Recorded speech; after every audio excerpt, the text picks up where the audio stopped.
Welcome back to the cafe. I'm in the kitchen with Mark and our very special guest for the day, Julia from Flashdance the Musical. How are you? I'm great. Thank you so much for having me. Are you any good in the kitchen? I can eat in the kitchen. I don't know about cooking in the kitchen. That's about as good as I get as well. Yeah, this is what it would look like if I tried to make anything. So we're going to get all nostalgic about the 80s in just a minute. And also, Mark, you're going to come back and make some bread. We're going to make bread. Nice. So there you go. He's got the perfect help right here. Over to you, Mel.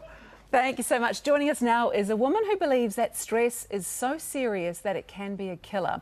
Welcome to the show, stress mastery coach Arnie Wilson. Good morning to you. Good morning, Mel. Now, first up, let's start with your story, because you had a real wake-up call, didn't you, about 6 years ago?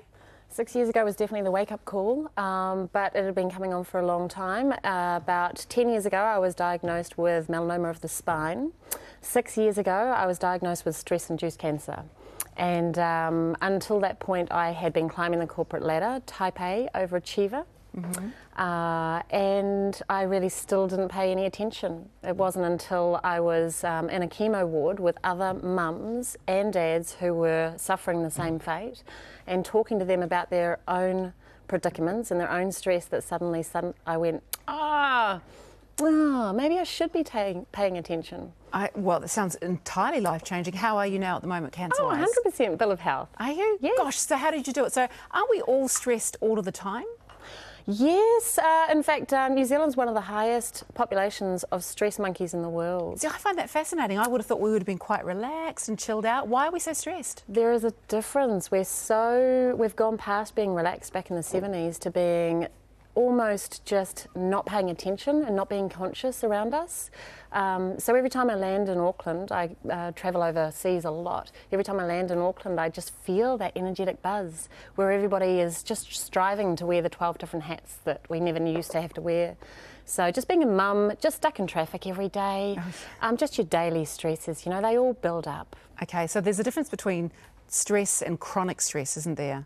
Oh my goodness, there is. So what's chronic stress? So chronic stress is the stress that you feel that is intrusive to your own personal daily lives and your own values. And so over time, a good stress, which is acute stress, which is the feeling that you get when you jump out of a plane. Okay, that's a good stress. That's a good stress, right? Like a thrill seeker like me, I go out of my way to find that That's stress. exciting. That's great. And then you've got your eustress, which is your daily stresses, which is just your general, am I this or am I that? Should I do this? Should I do that? Decisions.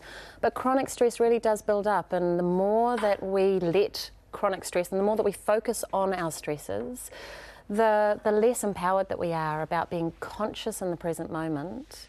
And it's when we focus on our stress that everything starts shutting down in our bodies. Okay, so that can make us sick, all sorts of things. So you as a stress master then, what are you, I mean, you must obviously still get stressed. What are your tips for coping? So I teach people actually that when you wake up in the morning, the first thing that you do... not check your phone. You certainly don't. You need to determine how you want to be that day. So if I jump out of bed and I fall over and I'm like, oh my goodness, and I start my day being in that that fog of the brain, I'll remain in that fog and I'll be struggling all day long. Whereas if I wake up and the first 2 minutes of the day, I'm thinking gratitude, amazing thoughts, what am I going to be doing, who am I going to be meeting, and having that air of wonderment, it actually resets all of your neural pathways for the day, and you come out and you really are a different person. That's really, really good advice. So wake up in the morning and choose to be bright, or choose to look for the good in things. That's the number one stress coping thing that you do. I think that is a wonderful thing to do. Arnie, it's been a pleasure having you here, and we're going to keep you here too because you've got some kids, so you can hang around for the coffee group as well. Looking forward to it. Thanks, Mel. Fantastic. Thank you so much. And now over to you, Holly.